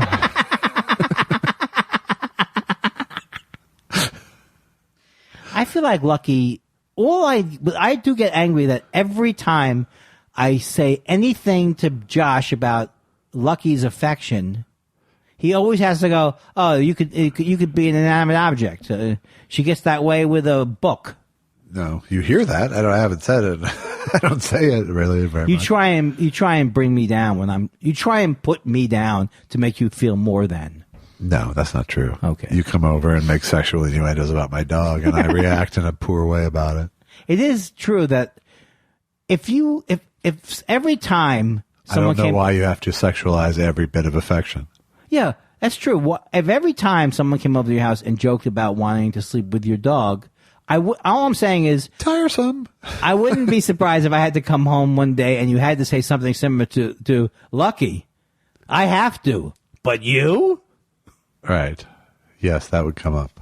Oh, get to your questions and leave me out of it. Greg, what are you doing New Year's Eve? Also known as Greg W. G-Dub. Exciting that it's an exciting New Year's Eve when I get a rare visit from my podcast host. That was just his name. That was his. Greg, what are you doing New Year's Eve? Was his. These are so. The kids today. The kids today are. His question was, how about the Louis C.K. bootleg? Guys giving Dennis Miller a run for least funny. What is that? The thing we heard. I didn't know that was considered a bootleg. Yeah. Oh yeah. He's still more interesting to listen to than Dennis Miller. Okay, fair enough. Randy Denton Podperson says the Jets just fired their coach. Time for Omnipop talent to put Andy Kindler up for the job. I was not excited because I don't get excited when they're doing this poorly. But I said to myself, I'm still going to watch the game. Maybe they'll beat the Patriots. Well, I fell back asleep, and I woke up with 4 minutes left, and they were being destroyed by the Patriots. Yeah. Vikings got their ass kicked today, too. Are they out? They're out. And Pittsburgh's out. I always like Pittsburgh, and they're out. I will say this right now. The Patriots are not going to win the Super Bowl, and it's mostly just a hope. Okay. But they're not as good as they used to be, right? No. Right. I'm behind you. I think the Bears might, and their defense might bust up some people. Mad City Architect says, favorite ice cream? And could you do it as Dennis Miller? You do it as Dennis Miller. I want some Neapolitan, cha-cha. Well, when the Village People's movie came out in 1979, they had Can't Stop the Music Crunch at Baskin & Robbins. Is that true? Can't stop the music crunch, babe. Is that like him That's doing your 31st flavor. Hey, I got news for you, Baskin Robbins. I have no energy to do my Dennis Miller tonight. Okay. Cha-cha. I still love Dennis Miller. I still love Dennis Miller on the Sixes. It's Miller on the Sixes. Hey. Hi. We got kind of a jam up here. I haven't had a jam up since I ate that corn chowder at, I don't know. Wouldn't that be so annoying if he was supposed to do the traffic on the Sixes and he just kept belaboring it with that long build-ups? I haven't seen the El Toro Y. I haven't seen something moving this slow since a Tim Conway bit in the 70s. And then people like calling up the station. Thanks a lot, assholes. I was in traffic for 2 hours because he took so long to deliver that reference. Mad City Architect also wants to know if you could invite 8 people. 8 people. 8 people? 8 people. Don't they know we're tired? Alive or dead to a dinner party. Who would you invite? Dylan. Randy Newman. Jesus. Aristotle. We need some chicks. Copernicus, just so I could do this joke. Hey, Copernicus. Hey, Magellan would be one of them. Hey, those potatoes need to orbit around the table, Copernicus. I'd have to have one hot babe from the past. Who's hot from the past? Catherine the Great? I don't think. Pick your favorite. Minerva? Is she a mermaid? I don't. Rapunzel. Hey, Rapunzel. One of my 8 people would be Rapunzel. Hey, Godiva, get off your high horse and join us. Also, bring us some chocolate. What? Oh, I gotcha. Lady Godiva was a freedom rider. She didn't care what the whole world looked. Oh, right. Joan of Arc with the Lord to guide her. She was a sister who really cooked. Isadora was the first bra burner. Ain't we glad she showed up? Oh, yeah! And when the country was falling apart, Betsy Ross got it all sewed up. And then there's Maud. And then there's Maud. And then there's Maud. And then there's Maud. Gratifying, satisfying, gratifying, satisfying, back a caca, satisfying, like a right on Maud. Whip. That's a good song. Sure. And I wonder who wrote that song, because I think it's actually another good song. Yoshi Yamamoto. Did not write that song, but Yoshi Yamamoto, winner of the boom boom boom. New year, new song. That. Yoshi Yamamoto, winner of the world boom boom. All right, we'll work on it as the year goes on. We will. I'm not stuck on it. Andy, your memory seems much better. Last year I told you about the brain zaps I got from Prozac years ago, but your psychiatrist said she's never heard of that. Do you think lowering the Prozac dose has helped? Lowering the Prozac dose has helped. I told my psychiatrist that it made my mind feel clearer when I went down to 60. And I do feel it's, fingers crossed, I have been feeling a little bit better. But the thing that's amazing is that the urge inside me when I was at 20, I felt good. And I was at 40, I was like, I feel better. Yeah. But I just wanted to fucking ramp it up. Is so me. Right. So hopefully 40 is the secret. Yes. So anyway, yes, less Prozac has been better for me. Good. I meant that real. I know, but the way you said it made me laugh. You know, you can't. Some people say things funny. Some people funny things say. Right. Michelle Wisecarver says, wearing my 2 Jews, 2 mics, 2 hours shirt to a party in a couple weeks. The party will be chock full of Gentiles. We are in Central Ohio, after all, so I'll likely get some interesting questions. I love Gentile questions, but Ohio, they're pretty hip. They've done really well in the elections. Well, we await your report. I can't wait. I hope it's not a hate crime inducer. Yeah, I don't want. If you really get negative reactions, don't save the worst ones and don't tell me. Yeah, put it in an email. He'll never read it. Have you sent me emails recently? I haven't. No. Oh, boy. I'm sorry. I want to apologize to the listening audience for my bad manners. One less egg to answer. The 33rd straight winter of my personal discontent asks, the 2 high schools in my hometown have names that sound like a Mr. Weinstein, Mr. Kindler comedy duo. So I ask you, if Josh and Andy were in a comedy duo named Sturgis and Barnstable, which would be which? Mr. Sturgis. No. Yeah, I would be Sturgis. You would be Barnstable. Sturgis. Because the first one is usually the straight man. The second one is usually the fucking unbearable moron. Sturgis? Yes, Barnstable. Don't call me Barnstable. Yes, Barnstable. How many times have I told you not to call me Barnstable? Call me Chief. Okay, Chief Barnstable. No one knows. Do you know the reference, Don't Call Me Chief? No. That's a reference from Superman, the series. Ah. And he would come in and go, Chief. He'd go, don't call me Chief. Ah. Little And business. I never... Little business. So, yeah, I'd be Sturgis. He'd be Barnstable. Sturgis. Yes, Barnstable. And actually, do it. Give me, hey, Sturgis. Hey, Sturgis. Yes, Barnstable. I don't... What? Do you find me annoying, Sturgis, that you have to sigh every time you come into this office? Now, Mr. Sturgis, I have a couple of things to go over with you. That would be nothing at all that I would go over if you were Mr. Weinstein. It's a completely different sketch.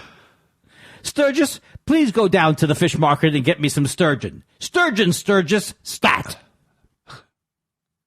You have to admire that I did come up with something that was coherent. Yeah, it was a way out. Sturgeon. Out, I said. I'll show myself out. Mae West Mifflin says, what episode was the song 6 Steps Down in? Actually, the song is 7 Steps Down. Is there anywhere else I could listen to that, or do I have to re-download that episode and pad the listener numbers on that episode? Was that your song? That was my song. Is it from that show you would do every year? The Super Bowl show? No. I would say it's probably in the high 50s. Here, let me look. How come they don't write directly to Perush with that kind of a thing? Perush would know. He's the bibliographer. Boom. I nailed it. Second try. Tesho 58. That's very good. I also have a SoundCloud account, J. Elvis Weinstein at SoundCloud. Oh, I see now. Oh, well, maybe I get it. I get it. So I get it. That song is there. Time to move on for me. Yeah, I'm just looking. Do you think it has helped that I'm sober for the second part of the show? Has that been an It improvement? is soundcloud.com/J-Elvis-Weinstein. There you go. I'm in the And if you want to hear Allison McLeod's music, she's at Bandcamp. AllisonMcLeod.bandcamp.com. And if you her want, stuff you can buy. if you want to listen to my music, please send me. I already have the equipment I need. A self-addressed stamped cassette tape. I went to Best Buy the other day, like an idiot. I go, do you have a VHS to, and they go, well, we don't have them. I said, well, I don't even need it. It's a cassette tape I'm trying to change. Right? It's a cassette tape. It's not a VHS. So I already have everything I need. I think I do, because I think I can. This guy said, when you go in, you'll find the drivers. And I felt like he was talking to me like a real person. Oh, by the way, very excited.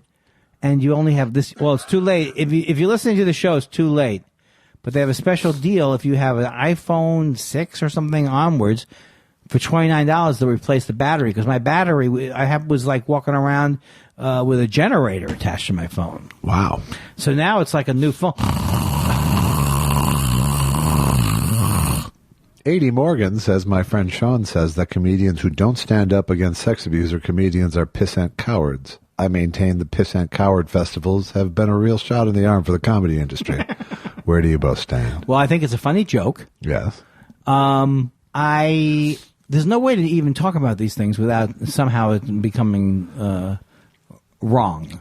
Somehow. No, I mean, I don't know what they mean. I mean, I know how sometimes people don't want to call. Sometimes I don't want to call out somebody if I don't know for sure what the truth is on something. All right. But I'm willing to say that the Harvey Weinstein? Harvey Weinstein. Yeah. It seems to be like a creep. But these were comedians he's talking about. Oh, I hate Louis C.K. Is that? Can you throw that in there?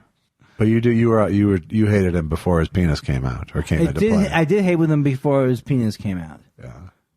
But here's what I'm hesitant about. Like someone says to you, they send you a thing on Twitter. Hey, what's his name? I'm hesitant to get involved in things. Well, yeah. I mean, I disagree that it's everyone is not talking about it because they're afraid of their career. I think you're right. I think that's the cowardice that person is speaking of. And I don't, if someone asks me a direct question about it in a real context, then I'm more than happy to talk about it. I don't particularly have a desire to just spew shit about people. I don't. For its own sake, I think he was being arch and facetious with the pissant, but maybe not. Well, no, he's saying his friend Sean says that. So it's an uncomfortable. Everything is. I think there are people who are cowardly about it. I think, Yes. I also think that silence doesn't equal cowardice. Always, right. Right. No, but why? Of course, always. It doesn't equal. What's the matter with me? Why am I moving things around on the table? We're so close, Andy. Hang in. Such an idiot. John E.L. Tenney. I'm scheduled to do a lecture on the Queen Mary in March of 2019. What are the chances of me buying you two and your wives some drinks on America's Most Haunted Ship? Wait a second. Paranormal expert John E.L. Tenney. Oh, he's going to be on the Queen Mary. Yes. Giving a speech about ghosts. I guess so, yes. I'm not in, but I'm not out. Well, he's not inviting you to the speech. He's inviting you to buy you a drink in Long Beach. No, I think he means that we go to this event, right? No. He wants us to, doesn't he want us to go on a What are the chances of me buying you two and your wives some drinks on America's Most Haunted Ship? On the ship means you're going to go after the lecture? I can't believe you. You get invited by this guy and he's like, sorry, I couldn't make your lecture. I'm here for the free drinks. Well, actually, no. My position is, you know what, John? Long Beach is fucking 2 hours away. It is far. It is far. I would go to Long Beach. Well, here's what I want. I want to go out with him to an area where he doesn't kill us. Right. And so that we know, it's got to be a sure thing. I want old man McDonald's ghost or something. Yeah. I don't want any of this stuff like, oh, did you hear that thing? That was probably him. Yeah. Did you, right over oh, you just missed it. Oh, did you hear that? Oh, I'm the Queen Mary. Yoshi Yamamoto says, Andy, the real reason your mom told you to leave Hitler alone is because he had Parkinson's. I don't.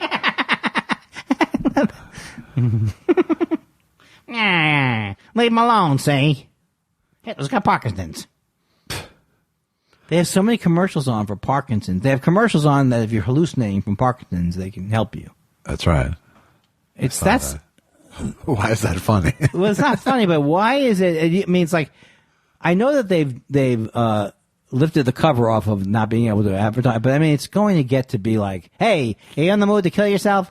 Why don't you order death juice? Why don't you work on this and come back next week? Okay, I will. Except the part. The only thing I can't promise is I'm going to work on it and come back. Okay, with it. You will come back. Though. Yeah, I'll come back. All right, that's all we need. Erica Vanover, let's make this our last one because it's all positive. Happy and blessed 2019, guys, and thank you for helping me through 2018. Thank you for being there, Erica Vanover. It makes me very happy. It will never not make me happy when people reach out and say they enjoy. But then I don't want to see. I don't want to be this like guy who's like doing God's gracious. work. You just be gracious. That's all you need to be. You don't need to get all puffed up. Oh, I'm sorry. I couldn't be like you, Mr. Gracious. Goodness gracious. That's the name of the show. Goodness gracious. Every week. I'm goodness. I'm gracious. It's goodness. What are the odds that those two have names that when you combine them say something else? I'm Tommy Goodness. I'm Bobby Gracious, and we're Tommy and Bobby. I'm Lotso, and I'm Trouble. This week on Lotso Trouble. Oh, you had to put it. I'm glad you put it together. Well, because you think that everyone's as smart as you and can figure out every pun. I couldn't. I still am not. It took me too long to figure out that joke. 2018, unless you skipped it. Boom. 2020. All right then. Well, that a TV show too. 2020. Yeah, I'm actually looking forward to 2020. In hindsight, it is. I'm looking for. I want to say to you, Josh, Thought Spiral Show at gmail.com. Is our email. It's our email, but then I've been begging Josh to have them sent over. And then if you want to go, don't forget to do this, do that. I'm going to be at Sketchfest in San Francisco. At the end of January, right? Yeah. Why does it sound like we're promoting a show that's like by rote? What are you doing at Sketchfest? I'm doing a couple of stand-up things, and I'm performing with this other group of musicians, and I'm doing like a couple of like a competition, like an Iron Giant for comics. Like Iron Chef? Yeah, like that. Yeah. So it's not Iron Giant. No, that's a cartoon movie. And also, I will be, but I'm looking forward to, I really feel like this is the year. No, I actually am looking to be absolutely sincere. I have a good feeling about this year. And I have a feeling that the Trump thing will get resolved to all of our delight. But always remember, I'm often wrong. Yes, but at least this year you'll be wrong and in a movie. Wrong and in a movie. There you go. That's an upgrade from last year's just wrong. It's going to be a better year in general. I think it is. I think we're due. We're due for a year where our spirit rebounds in some way. Yeah. And we want you to know that when I start out a sentence with "we want you to know," I got nothing.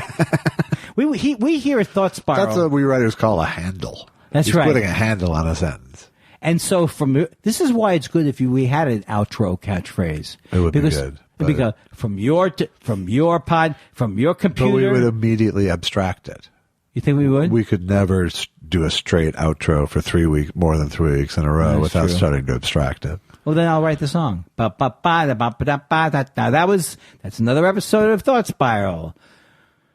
I wish, seriously, if you shot me to death right after the second we end this, I swear to God, it would be the best for all of us. Tune in next week and see what happens.